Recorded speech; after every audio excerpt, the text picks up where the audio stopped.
Hello YouTube, Sam here from youtube.com/onlivegamer for the New Boston. And in this tutorial, we're going to create a favorites viewer. Now this is going to be spread out into a bunch of different tutorials because this is a fairly large application compared to what we've made so far. But compared to all other apps, this is pretty light. So, like the Paint program that we created a couple tutorials ago, this comes directly from Beginning Microsoft Visual Basic 2008 by Theron Willis and Brian Newsom. Now, I don't take any credit for this. All the credit goes to them. I'm just walking you guys through the program and teaching you what it does so you can understand it. So, let's go ahead and create a new project. Select a Windows Forms application and call yours Favorites Viewer. Now I'm just going to add YouTube at the end of this because I've already created a favorites viewer. And while we're waiting for that to load, I just want to apologize for any background noise, and there's nothing I can really do about that.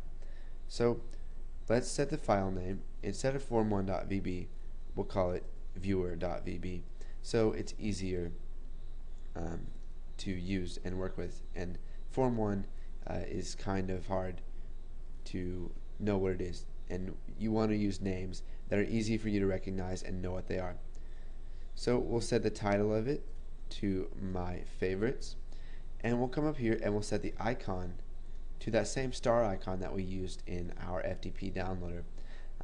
Now the reason we used it in the FTP downloader is because we didn't have any other icons we could use, so we just used one that we could find. Now this star is actually made for favorites, so we have my favorites. Now let's come down here and we'll set the size of this. So we want to set it to 470 pixels by 300 pixels. So now that we've done that, let's go ahead and we will add a list view control. Now don't get this confused with a list box. So here's our list view, and we need to anchor it to the top, the bottom, the left, and the right. So we will find anchor, and we'll just anchor it to all of those. Okay, let's see, where were we? So let's go ahead and select our list view, and let's rename it so it's easier to use later on. So we'll call it list favorites, and we'll go ahead and press enter. Now what we need to do is we need to dock this to the sides of the form. So we'll go ahead and just dock it to the top, and we'll drag it down to about right there. That looks good. So let's come over here and we'll add some columns to it. So we will add one. We'll set the name of it to header name. Go ahead and click OK, and then we will set the text to name. So let's find the text here.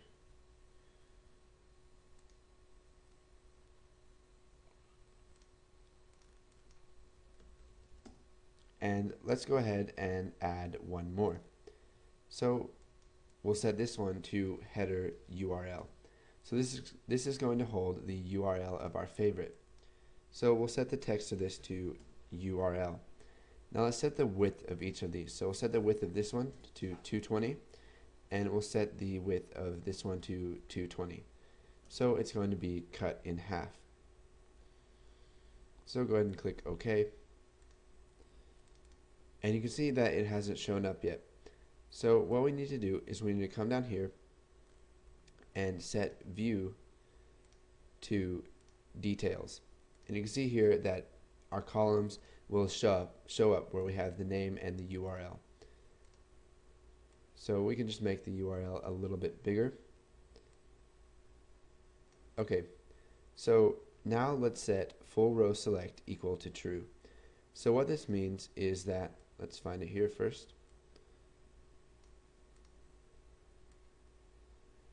Full row select is going to be equal to true.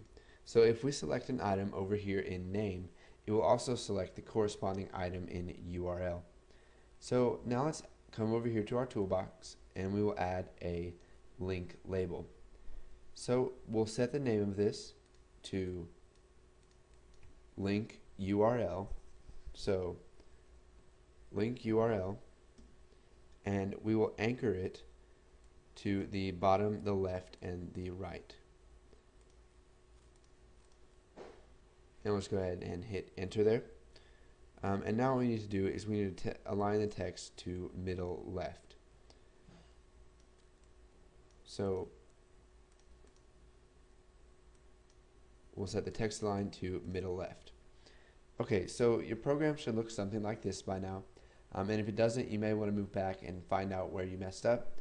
And once you've got this created, go ahead and move on to the next tutorial.